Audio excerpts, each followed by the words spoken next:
Bismillahirrahmanirrahim. Assalamu alaikum. This is Hassan Ilyas from Ghamdi Center of Islamic Learning. Today I was joined by our distinguished guest and scholar, Brother Mustafa Akyol. Welcome to our center. Mustafa is a very famous Turkish writer, journalist, scholar. He wrote about reforms in Islam. He talked about tradition. He talked about try to bridge the gaps between the communities and the most prominent recent developments in the contemporary era. So, Brother Mustafa, I welcome you to our center, and it's been an honor to host you here. I want to talk about some ideas which you developed in your book about the reforms. But first of all, tell us about your background, where you grew up, how the society and the Turkish culture impact on your grooming. First of all, thank you, Brother Hassan, for generously hosting me in Dallas for this trip that I had and kindly hosting me here. It's a beautiful center. I mean, thank you very much. I have great respect for the ideas of Sheikh Ghamdi Sahib, as we say. But even the center is really beautiful. Thank you. As you said, I'm from Turkey. I'm Turkish, born and raised, and I'm an Ottoman Muslim, as I tell people. And I'm in the U.S. in the U.S. in the past 8-9 years. So before that, I was based in Turkey. I grew up in Ankara, Istanbul. My father is a big writer, intellectual in Turkey, writing with respect to tradition, but with modern ideas as well, more on politics and history. I grew up in a family like that. I became what I call people a born-again Muslim in my college years in Turkey. There was a strong movement of go back to the Quran. Okay. And a little bit skeptical of some approaches in the tradition, but we very much intensely studied the Quran, learned the Quran. So I was affiliated with that. I was also in those early years very much focused on defending the Islamic faith against the atheist, ideas of the time. The secular movement said that. Yeah, and because Turkey has a very strong secular tradition and intolerant secularism, which I always opposed, like banning hijab. That also had a component of scientific materialism, seeing religion as an outdated idea. Turkish atheists had translated Richard Dawkins into Turkish. And we had a small institute for science and learning and religion. And I wanted to write a rebuttal against that. So we got some Christian books, internet was new at the time in the late 90s. And I remember the first time I came to the United States, it was a conference on rational theism. It was about Christians, mostly Christians, rebuttal, how do you oppose atheist ideas? The atheist interpretation of Darwinism was criticized. So in those years, I was actually mostly fascinated with science and religion. I started to write about those things in Turkey. When there was a hearing in Kansas in 2005 about whether intelligent design should be in schools, they invited me as a guest, from Turkey to give a testimony at the education department in Kansas, because I had written a lot about how Muslims approach science and how science can be weaponized against religion. It shouldn't be if it is empirically studied. So you must be impressed with the Harun Yahya at that time. Yes, but I mean, that gentleman has a bizarre movement, and I dissociated myself with that. But in Turkey, it was a circle of different people looking into these ideas. Okay. I learned much more from the books of Said Nursi, who I respect a lot. Of course, he passed away in 1960, very old figure. But he was a great Islamic scholar, Kurdish in origin, Ottoman scholar, who resisted the authoritarian secularization in Turkey very well. And his books, his Risale Nur, as we call it, is really defense of Islam, Islamic faith. At the same time, though, he supported his followers to vote in a democratic system, which was a taboo for some people. He defended Ottoman constitutionalism back at the time. Hurriye, freedom, was the code for constitution. So he defended those. And so he had a modernist side as well. Anyway, I just kept writing about these things in Turkey first, and I was writing in English. After that, 9/11 happened in America.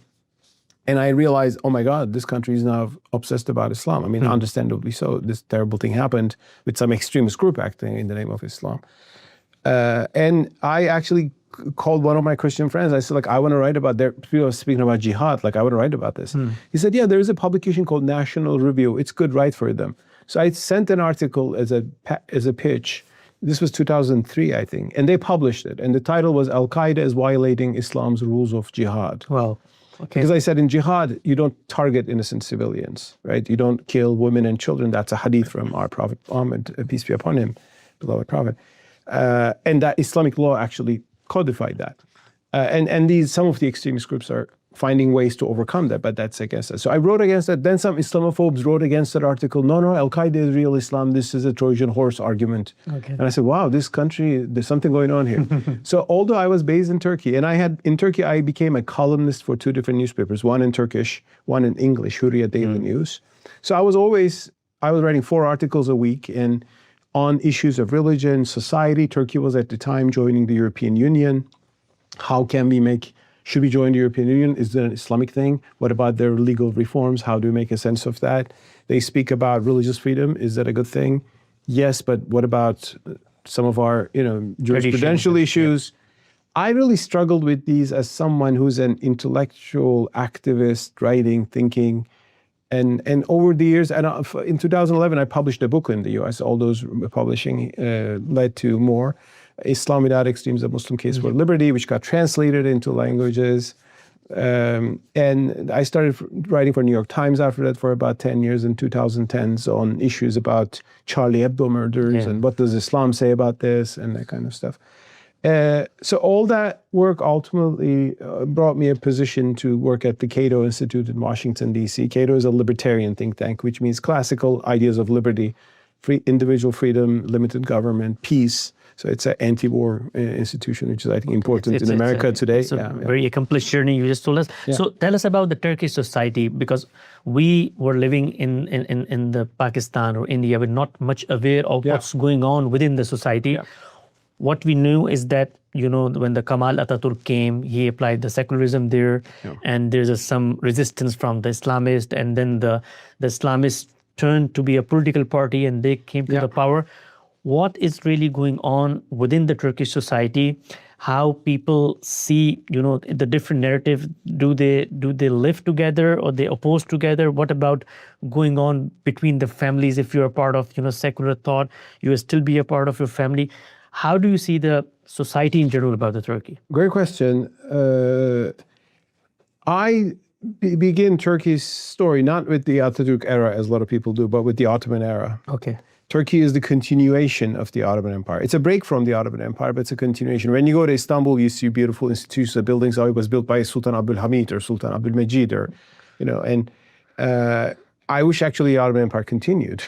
I think it was one of the big mistakes in history to destroy the Ottoman Empire, and the Ottoman Caliphate, I think, was a big mistake. But in late Ottoman Empire, also, the Ottomans in the 19th century started to ask this question: what went wrong? Like, we were a great empire. Everybody was seeing us as the great majestic empire. Now they see us as the sick man of Europe. Yep. They became backwards in terms of science and technology. To learn technology, they have to import people from Europe. The Europe's certainly had progressed materially, not ethically necessarily. Some ethical too, maybe abolition of slavery, some human rights standards too, but they also had a colonial side, which always is two sides of that coin. And ultimately, Ottoman Empire started reforms. First, science and technology, but also political reforms as well. For example, they saw Christians like Serbs and Greeks becoming independent, throwing rebellions against the empire. To win hearts and minds, they declared equal citizenship, as opposed to dhimmi, laws, which is very much criticized. So the Caliphate actually declared equal citizenship for the Jews and Christians with the Constitution of 1876. And there is a tradition there some people call Ottoman liberalism, but Islamic liberalism. They justified a parliament saying Quran says shura, right? I mean, so those arguments, which Sayyid Ahmed Khan brought to the continent to some extent. Yep. You see that trend in the Ottoman Empire. I very much sympathize with that and see myself as associated with that intellectually. Then came Kemal Atatürk, who was not he was an Ottoman military general, but he was representing a very unique anti-religious almost strain in late Ottoman thought. So he was different from these Ottoman religious liberals. Okay. He wanted to imitate the French. He was very much influenced by French Enlightenment. So he created Turkey as a secular republic and an illiberal secularism, illiberal opposite of liberal. Okay. Like he banned Islamic schools. He put people like Said Nursi in jail. He banned madrasas. And I've been always critical of that authoritarian draconian secularism, which has been a big problem for our ummah. What was the reason of that reaction from that? Because he was convinced that Islam is the reason for our backwardness. Okay. Islam is the obstacle to progress. They had the slogan. He didn't maybe personally say that out loud, but I think that was his thinking. And you can see that Shukri Hanioğlu has a great book. And he was influenced by the continental ideas of French especially, or some German, of religion is a thing of the past. Let's get rid of religion. We'll be all modern, and we'll all French be like and have wine and dine, and we'll be modern. So even forcing people to change their clothes, right? I mean, so I think that was a wrong take in Turkish history. And of course, Turkey's conservative Muslims didn't like this. They started to resist this, but not violently. Like, right? I mean, at the long term of education and social activism, civil society, Said Nursi is a part of that, and ultimately some political movement which led to today's President Erdogan. Yep. Now, but there is a 50 years in between, between the hardcore Atatürk era and the coming of Erdogan. Yep. And you have actually something in Turkey called center-right. I actually also like that too. These were leaders like Adnan Menderes, Demirel, or Turgut Özal. They didn't take Turkey away from the Europeanization path, but they brought more respect to religion. Also, the İminönü, you see. İsmet İnönü was an heir of Atatürk. He was a milder version of Atatürk. Okay. That's good, but actually he opened the way for democracy. That's good. Okay.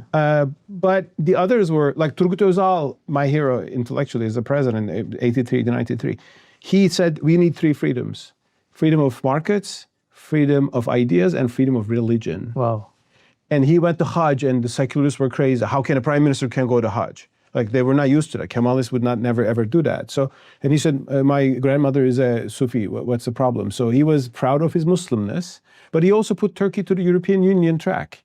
So they were not Islamist, as some people think today, anti-Western. No, they wanted to have good relations with the West, and they want to modernize, but with respect to Islam, as opposed to the Kemalists, who always had a negative take on Islamic tradition. Ultimately, AKP, today's President Erdogan came to power in 2002.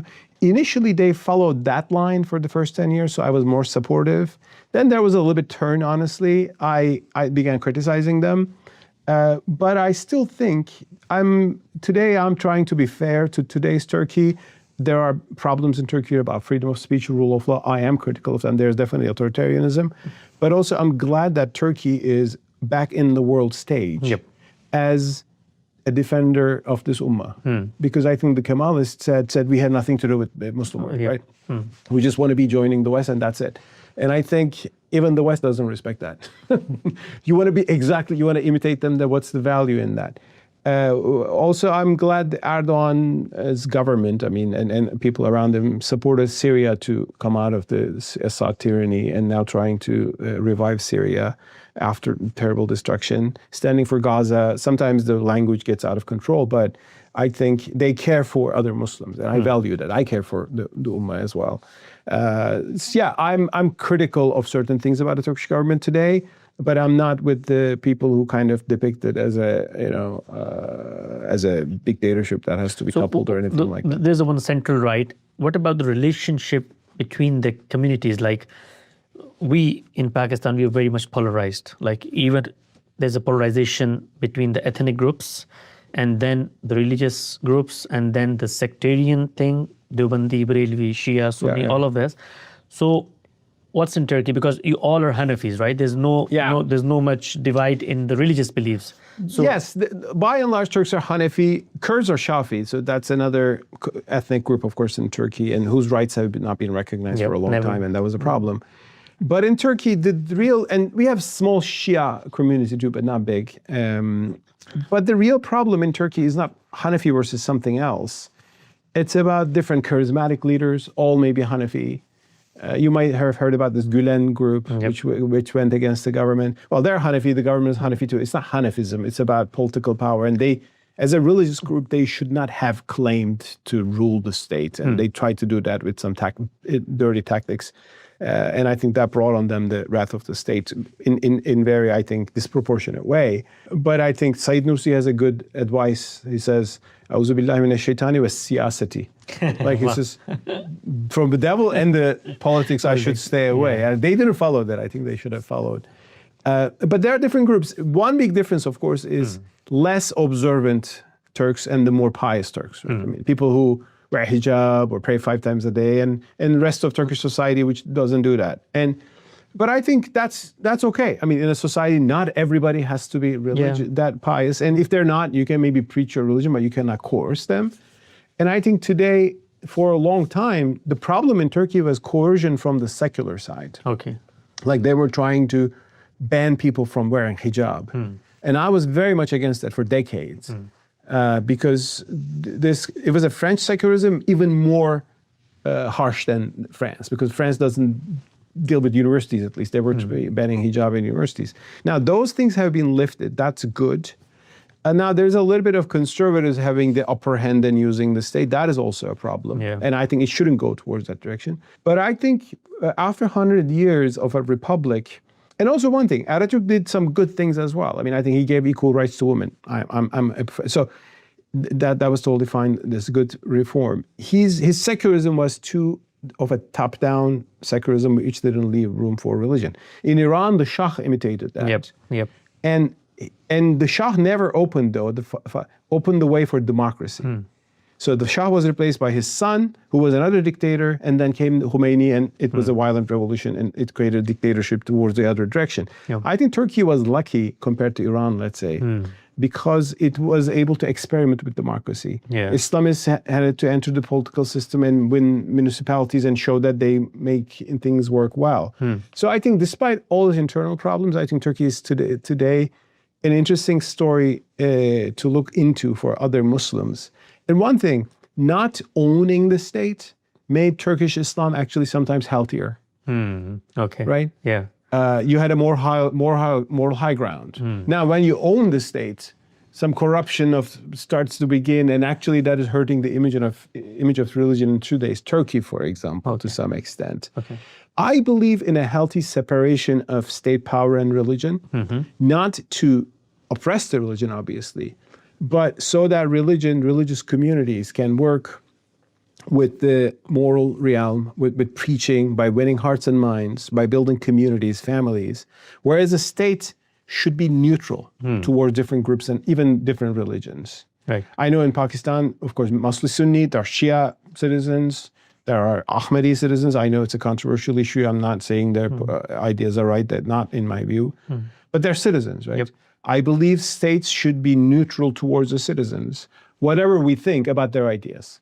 They can be atheists, they can be Christian, they can be from a different sect.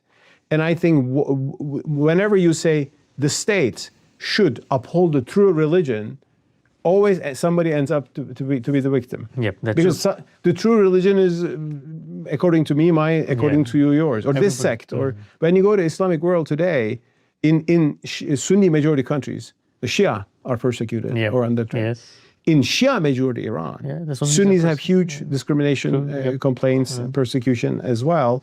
That's why I actually believe not in a secular state, a bit like the United States, where the state isn't promoting any religion but respecting all of them, right? And actually in the US, people say the idea of a secular state developed because of religious freedom, because there were so many churches. Yep.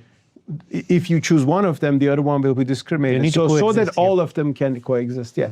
I think that's a healthy approach in Islam. Of course, some will say, oh, we need Khilafah period problem. Yeah. Well, I don't think, and late Ottoman scholars always didn't think like that. I think the caliphate could have stayed like a Vatican, going back to that. And it can help. It can help Muslims to show their glory, and their powers can be channelized. You know, we have one caliphate. We are power in some, maybe in the region. Yeah. So, okay, let's move forward. Tell me about the case study of secularism in Turkey. We believe as a Muslim, because when we believe on any divine conduct from the God, we know there are some instruction for myself individually, and there are something which is related to a state. When Muslims have a power, they need to do something, and there are very few, but state has to act and accept these instructions from the God commands.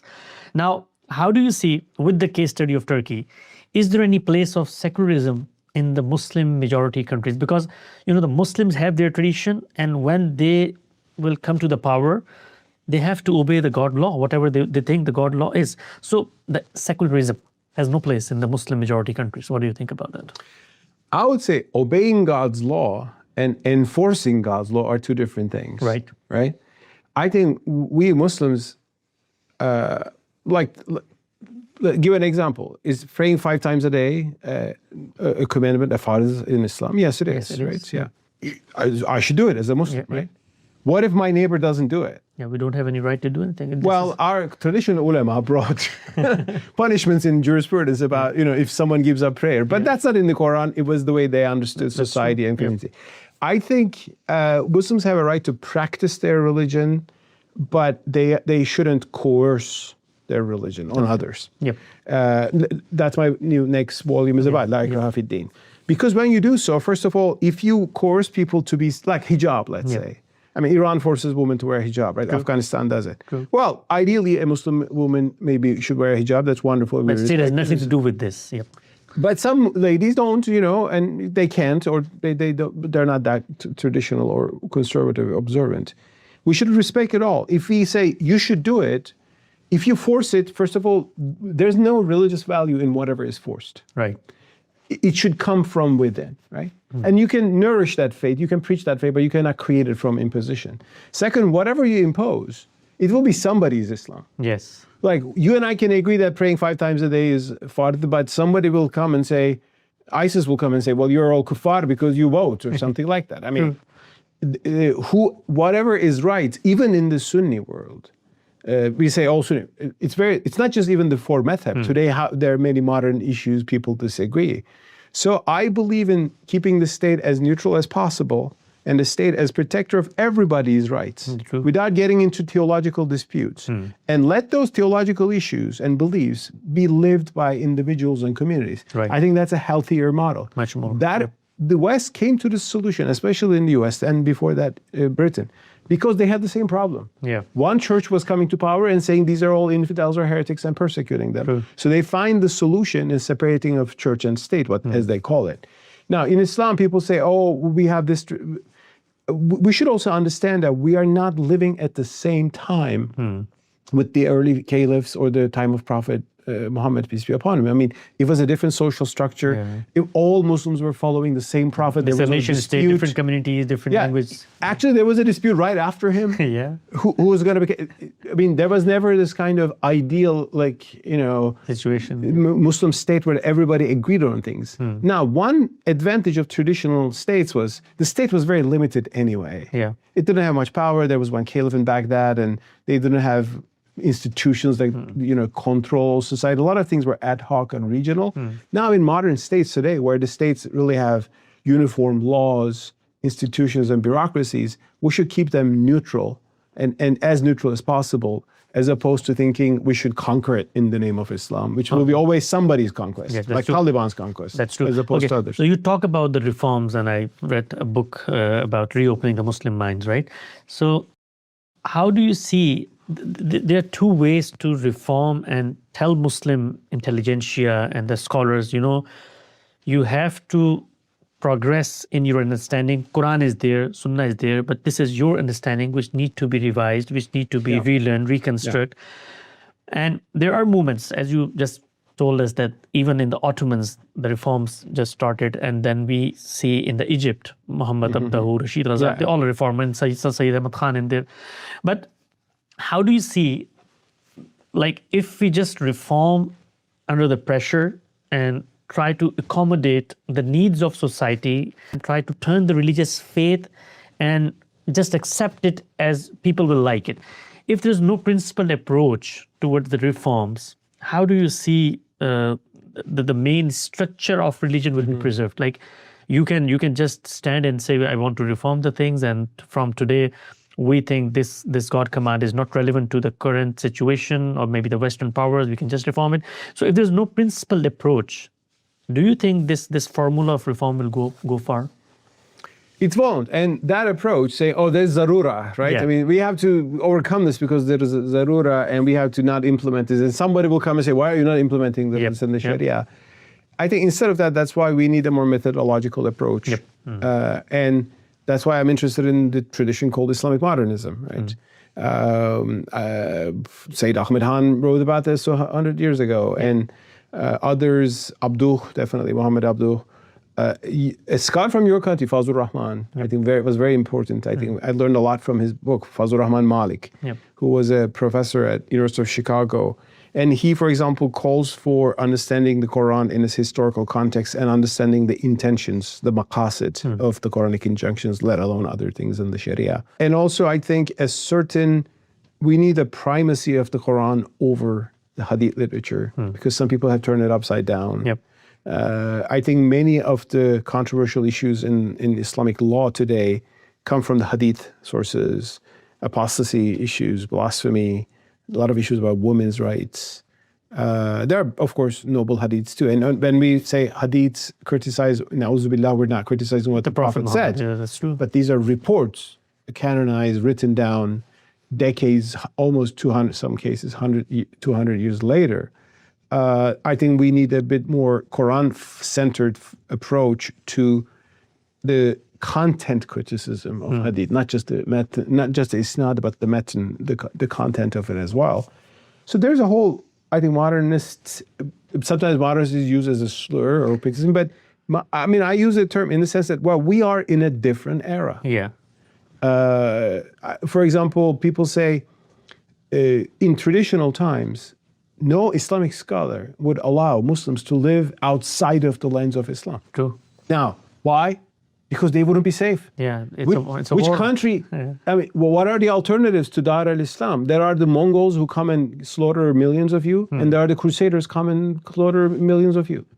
I mean, but we're living in Dallas now. I mean, you're living in Dallas. I'm visiting. I live in Washington. We're living in a non-Muslim majority country, which has something called constitution, which says the government will not, interfere in religion, and which guarantees our religious freedom. Some people are pushing against that. Hopefully, they won't get their way. Some crazies out there. But thanks to this, oh my God, this is freedom. Actually, we are more free here than we would be in many Muslim majority countries. That's true. Right? Because of politics, because of some religious bigotry, and so on and so forth. So therefore, to say our scholars didn't allow this. No, actually, some reform has already taken place in Islam. I mean, slavery is gone.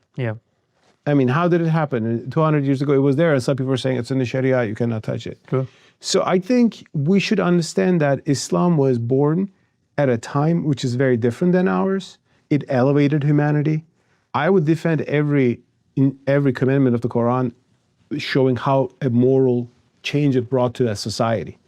But it brought to that society sometimes. Sometimes we don't have the same issue. True. We don't have zihar issues between men. We don't know what it is, right? I mean, but the Quran was also giving us a direction there. So that's why I think Fazlur Rahman's approach of finding intentions, maqasid al-sharia, comes towards that approach, is important.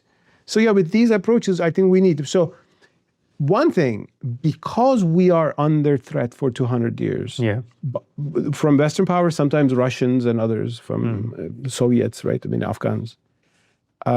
Because we are under threat, sometimes we stick too much to whatever is back there. We're not going to change it because they're talking about it. But that also is, and they're saying, and they tell us, don't take the West as your guide. But I'm saying, you are taking as your guide. Because you're saying, I will do exactly whatever, the opposite of what they're saying. That's true. So we don't have to please anyone. But if we want the message of Islam to resonate in the conscience of humanity today, and also we want to solve our own issues. We want to stop targeting each other for being from a different sect. True. We want to stop coercion in religion, which doesn't even help anything, right? These are our real issues, so we should be able to discuss those. Okay. And I think we might have a higher ground to say something to other people. And maybe the higher scholarship will come up with some principled approach of reforms. Yeah. You know? Okay. Ghamid Sahib has done a great work on this. I've been following him in Pakistan, and I know he's been threatened for this even in Pakistan. So thank you for everything he's done and you're doing with him. How do you see the future of political Islam? Like, there are the movements in reaction of these isms you see around the world, and then the political Islam theory came, and I see as a student of knowledge that their duration has been finished. Now there are some new movements, and maybe we will go back towards these jihadis groups, and they're very, very in our society. There's a very small group of people who just want to fight and succeed, which they will never. So how do you think the phenomena of the political Islam raised by Sayyid Maududi and then Sayyid Qutb and all around it? Well, political Islam is a big spectrum, right? I mean, I think Sayyid Qutb and Maududi are the two big giants there. I'm not on the same page with them. Right? I mean, I respect them. I understand why they were thinking certain things. I read them. I read, Yoldaki İşaretler, as we call it, or the signposts, milestones. In college, I was so fascinated by it. But, I'm not there because I think they depicted Islam as a revolutionary political idea to come to power. Yes. Right? And how to come to power is also sometimes violently or with revolution or through a military route, right? I mean, we have tested this. It didn't work well. Yep. I mean, we have seen that it didn't work well. In Pakistan, Islamization of laws, that's actually a mild version. In Sudan, it came to power with military. In Iran, the Shiite version, Khomeini, came to power and just imposed. Now, Iran is under attack, and I want this war to end. I don't want innocent Iranians to keep suffering more under this campaign. But also, we should see that the Iranian regime, by imposing Islam on society, by forcing women to wear hijab, didn't achieve anything good. It actually raised a anti-religious generation. I mean, the Iranian diaspora is infamous. Yeah, I see one article in your book about this. Yes, there's an article. It's titled "How Compulsion in Iran Made Iran Less Religious." Yes. I mean, there are polls in Iran that, it's of course done with more urban people, but many people even don't identify as Muslim. There's a new Zoroastrianism, and so because Islam became so associated with an authoritarian government, people's anger at the government turned against Islam as well. Now, that's a wrong thing to do, but it is inevitable in some cases. So I think all that approach was wrong. However, you can have a political Islam, which says Islam teaches us justice and, honesty, and we will be just and honest politicians, and you can come to power and you can serve everybody else. I mean, I think it should not be blanketly demonized. For example, the Nahda movement in Tunisia, I think it was Rashid al-Ghannouchi, who's in jail now, unfairly for several years now because of Tunisia's turn towards authoritarianism, unfortunately. I think his movement, they call him post-Islamist sometimes. I mean, that's a good term. Like, he definitely gave up this idea of you will capture the state, put Sharia into the legal system and impose it. So that is the wrong, and of course the violent versions of those is the worst ones. We should understand that this was wrong, but also some people who are preaching about the evils of political Islam today have their own agendas. They just want to suppress any movement that is critical of them. They just want to suppress any critical of Western designs in the region. So I think we should read the news. I mean, Turkey's AKP is political Islam too, if you put it that way. Yeah. I mean, there are pious Muslims who enter into politics with references to Islam. Is it always a bad thing? Not always a bad thing. If your reference makes you a tolerant, decent, good politician. I mean, for example, people say AKP is a neo-Ottoman party. Well, that's good. Thanks to that, they opened churches and synagogues. What was closed under the Republic. Because they said Ottoman Empire allowed pluralism, or on the Kurdish issue, they've been more tolerant than the secularists. But if you extract that from, I'm a sultan, nobody criticized me, so that's the bad side. So I think just like in Christianity, I ask people, what is political Christianity? Is it the Crusaders or Martin Luther King? I love Martin Luther King, but not the Crusaders. So I think it is inevitable that religion will inspire religious people in terms of their political beliefs as well. But that is different from having a militant, theocratic, oppressive religious state agenda versus saying, as a good Muslim, I'm inspired by these good values of Islam and I want to do politics. And so that is, I think, okay. Okay. Okay, right. So how do you see the relation between the West and the Muslim countries? Because post-World War II scenario that we know there's a new world order and the US is a super king all above the humanity and all above the nations. And they want us to act as a civilized, obedient. But Muslims, majority of the Muslim countries, they have their political regime and they accept this narrative as a fact that, there's a superpower, we cannot go in the direct confrontation. But there are small groups of the religious minorities in even Pakistan, in even Bangladesh, Indonesia. They want that confrontation. And you are in the Cato Institute and you have a huge experience meeting the people. How West see this confrontation? Do they think that this is something coming from the DNA of the Muslim? They never accept us as a community, or there are some regional things, some political things going on, maybe in the Palestine, maybe in the Iran. In general, we can adjust with the Muslim communities. Just like we're not monolithic, the West is not monolithic, right? The first thing is to say that. Today, I look into the Western world and I see people, institutions, groups that are genuinely respectful of human rights and want to defend Muslims when they're oppressed as well. That's why we've seen people speaking out for Gaza or other cases where Muslims are oppressed or exposing important stuff there. Some human rights organizations, for example. But there are others who just want to have their geostrategic interest, whatever that is, and they don't care about the harm that they're giving to our people, right? So we shouldn't put them all in one, right? And we should understand that there are fascists in the West, honestly.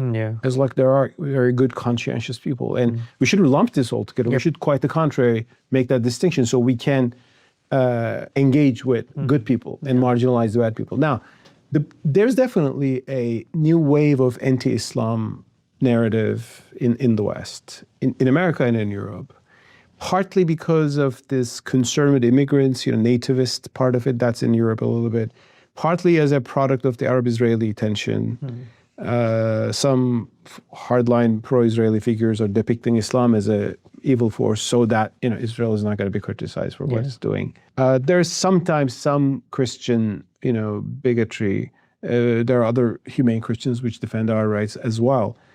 I think one thing we should do is not give these people the ammunition that they need against Islam. I mean, I see sometimes some Muslims do that.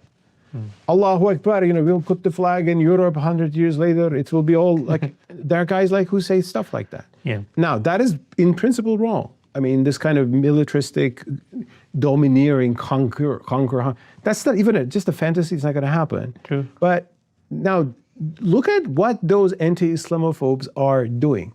They are finding all these people and exposing them for a reason, because it helps their propaganda to depict Islam as a inherently violent and commanding and oppressive religion, right?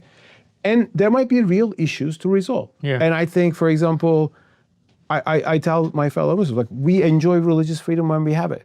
We're very happy to be able to give dawah in America or in the UK, and people become Muslims. We say, Alhamdulillah, brother, come in. So he's an apostate from Christianity. Nobody targets him for being.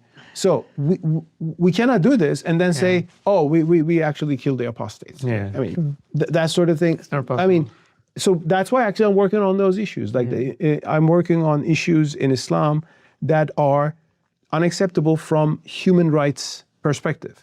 Now, people will say, why do we care about human rights? This is the kuffar invention or something. Well, you need it when actually you are bombed and invaded, and that's the actual reference that you can only refer to. We need human rights. We understand we need it when we are persecuted or when we see it as a way out of that persecution.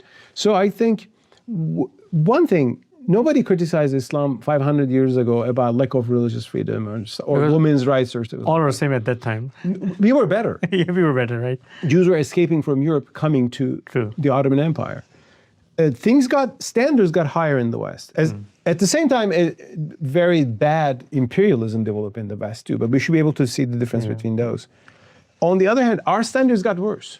We became less tolerant to minorities. That's true. I mean, my city, Istanbul, was 1/3 non-Muslim under the Khilafah. Istanbul, in the beginning of the 20th century, 1/3 of the city was Greek, Armenian, or Jewish. Expulsion and all that. So our standards got worse, but sometimes because of nationalism. So I think we should raise our standards. Okay. We should raise our human rights standards and deal with issues. And we should have a message of Islam, which I think is rooted in the Quran. Yeah. That will appeal to the conscience of decent human beings around the world. Now, it does already in many issues. When we teach about spirituality, when we teach about God, when we teach about afterlife, Islam already appeals to a lot of people who are lost in their way, who are in this materialistic world, need some, moral compass or some transcendence. So I think the morals of our religion, the family morals, they're already strong. We should keep them strong. But we don't need this kind of oppressive, we cut people's head for this sort of, understanding of the Sharia, right? Hudud, obsessed, and so on and so forth. And that's one reason I wrote the latest book, No Compulsion in Religion, No Exceptions, Islamic Arguments for Religious Freedom. So hopefully tomorrow we have a session here, La Iqra fi Din Bila Istisna, a new book wrote by Brother Mustafa.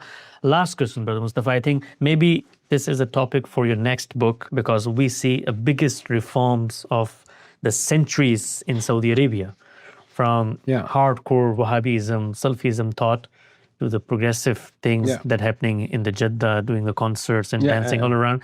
How do you see, what is the main reason behind these sort of reforms? How the society because we see Saudi society deep-rooted in the religious beliefs. And as a student of the religion, we think, something will be changed ideologically, then the Muslims will maybe change their behaviors and then they can become a more moderate. How this all happened in Saudi Arabia? I believe states should not try to engineer society in any direction, right? So in Saudi Arabia, I'm actually happy that the Mutawwa has been restrained, the religion police. And they're not going after women to wear your hijab or this and that sort of thing, because I think that's not good for Islam. Some people think that Islam means that we control a territory and make everybody in it wear the hijab and pray 5 times.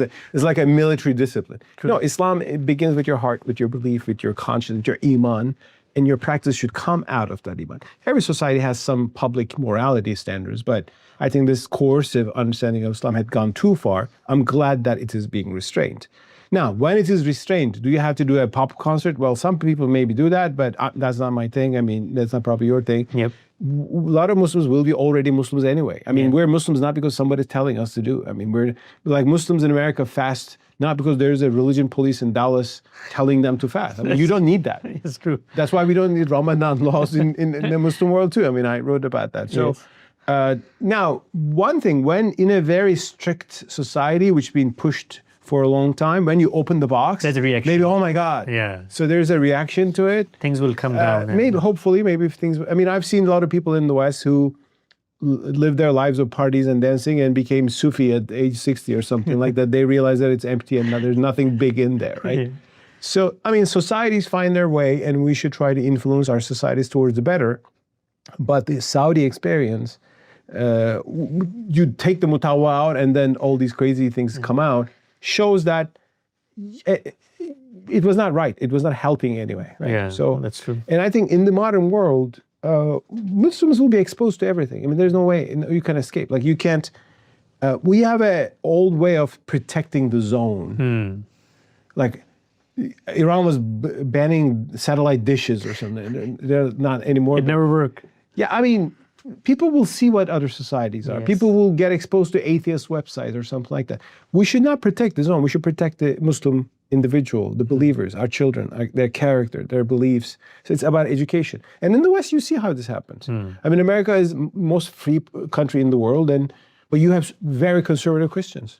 They go to church and they don't do any of these things. There's Hollywood there. There's other things happen there. But you can, in a free society without government really dictating religion on people, you can have a healthier religiosity. And I think we see examples of that. And that's a healthier model than trying to engineer society to a certain direction. Thank you very much, Brother Mustafa. I'm very honored and there's a lot of things learned from you. And hopefully, inshallah, we'll continue these sort of discussions with you later. Inshallah. Thank you. Thank you so much. Yeah.